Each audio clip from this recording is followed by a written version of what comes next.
Pete Hegseth's public image as a patriotic military advocate has been challenged by a series of serious personal and professional allegations.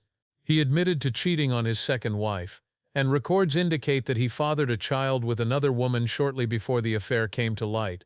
One of the most troubling incidents occurred in October 2017, when an event at a hotel escalated into a situation that reportedly led to a criminal investigation, a cash settlement, and a non-disclosure agreement (NDA). Allegations about his workplace conduct further raised questions about his character. I want to return to the incident that you referenced a minute ago that occurred in Monterey, California in October 2017. At that time, you were still married to your second wife, correct? I believe so. And you had just fathered a child by a woman who would later become your third wife, correct? Senator, I was falsely charged, fully investigated, and completely cleared. So you think you were completely cleared because you committed no crime. That's your definition of cleared? You had just fathered a child 2 months before by a woman that was not your wife.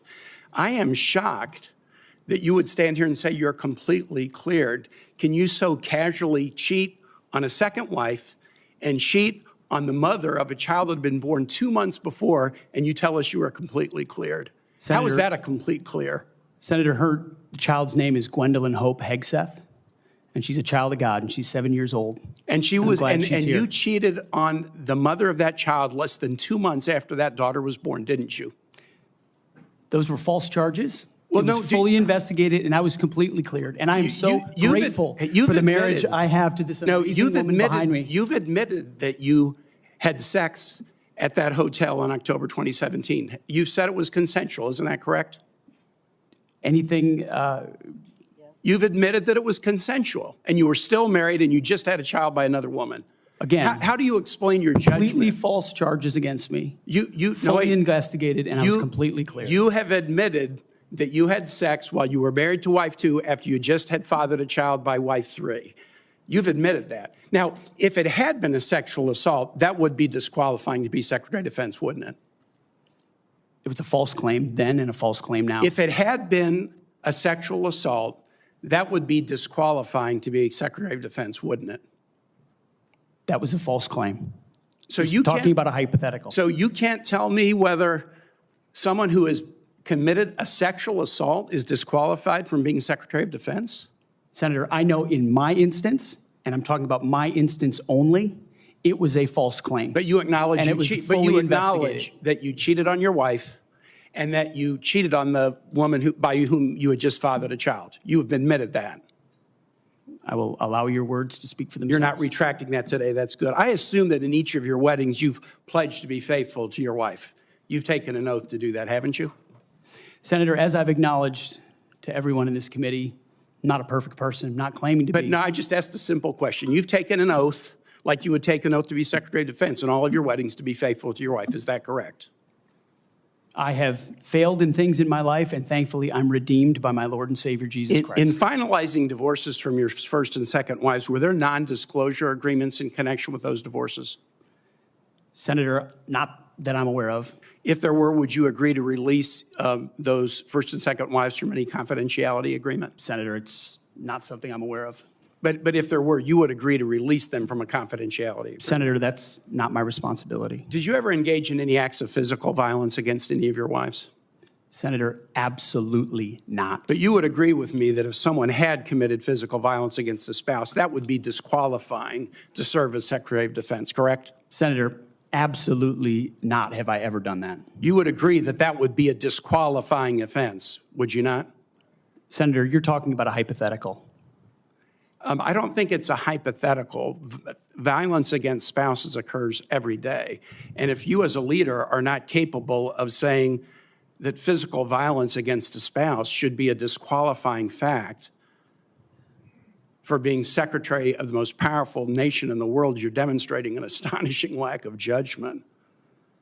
The incident in Monterey led to a criminal charge, a criminal investigation, a private settlement, and a cash payment to the woman who filed the complaint. And there was also a non-disclosure agreement, correct? It was a confidential settlement agreement off of a nuisance lawsuit. Right. During an interview, you claimed that you settled the matter because you were worried that if it became public, it might hurt your career. Do you maintain that you were blackmailed? Senator, I maintain that false claims were made against me. And ultimately, your attorney those used false the claims, frame. I have the opportunity to attest my innocence in those false claims. But you didn't reveal any of this to President Trump or the transition team as they were considering you to be nominated for Secretary of Defense. You didn't reveal the action. You didn't reveal the criminal complaint. You didn't reveal the criminal investigation. You didn't reveal the settlement. You didn't reveal the cash payment. Why didn't you inform the commander-in-chief and the transition team of this very relevant event? Senator, I've appreciated every part of the process with the transition team. They have been open and honest with me. We've had great conversations between the two of us, and I appreciate the opportunity that President-elect Trump has given me. You chose not to reveal this, right? Because you knew it would hurt your chances. So you chose not to reveal this really important thing to the commander-in-chief and the transition team because you were worried about your chances rather than trying to be candid with the future president of the United States. Are there any other important facts that you chose not to reveal to the president-elect and his team as they were considering you to be Secretary of Defense? Senator, I sit here before you an open book, as everyone who's watched this process. With multiple non-disclosure and confidentiality agreements tying the hands of many people who would like to comment to us. Much has been made of your workplace behavior as a leader of nonprofit veterans organizations and as a Fox News contributor. Were you fired from either of the leadership positions with the nonprofits? I was the leader. I was the CEO of Concerned Veterans for America and the executive director of Vets for Freedom. Were you fired from either of them? And I was never fired from a veterans organization. Do you have non-disclosure agreements with either of those organizations? Not that I'm aware of, Senator.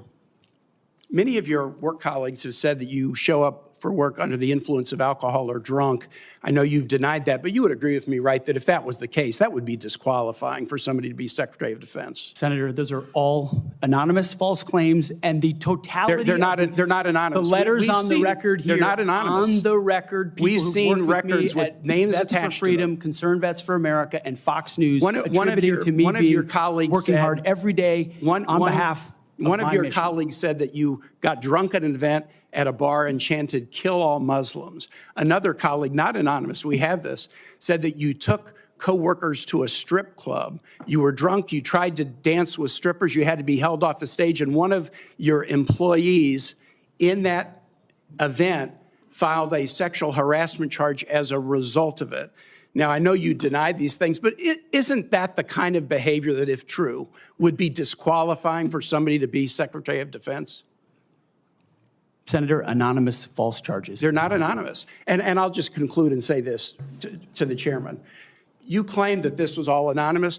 We have seen records with names attached to all of these, including the name of your own mother.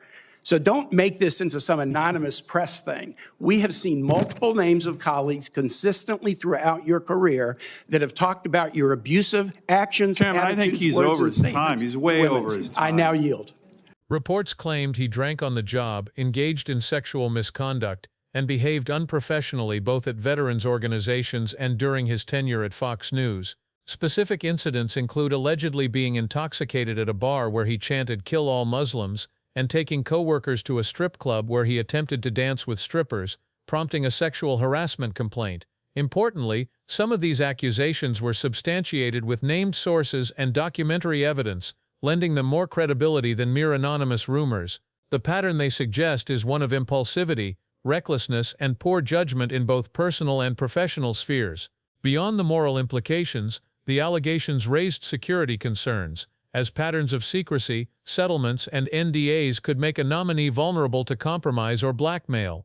The combination of infidelity, public misconduct, and documented settlements painted a portrait of a man whose suitability for senior defense leadership would inevitably be scrutinized in both political and national security contexts. The Senate hearing featuring Pete Hegseth centered on his character and suitability to serve as Secretary of Defense. Throughout the questioning, Hegseth's primary defense was repetition, false charges, fully investigated, completely cleared. He conceded to consensual infidelity but firmly denied any behavior that constituted criminal acts or violence. This distinction formed the core of his strategy, seeking to reduce the allegations to moral failings rather than legal disqualifiers. Senator Tim Kaine took a contrasting approach. He steered the conversation away from technical legality and toward moral fitness, judgment, and the broader implications of leadership at the Pentagon. Kaine pressed Hegseth on why he failed to disclose his history of NDAs, settlements, and controversial incidents to Donald Trump and the transition team. His questioning probed whether patterns of secrecy and moral lapses reflected deeper disqualification.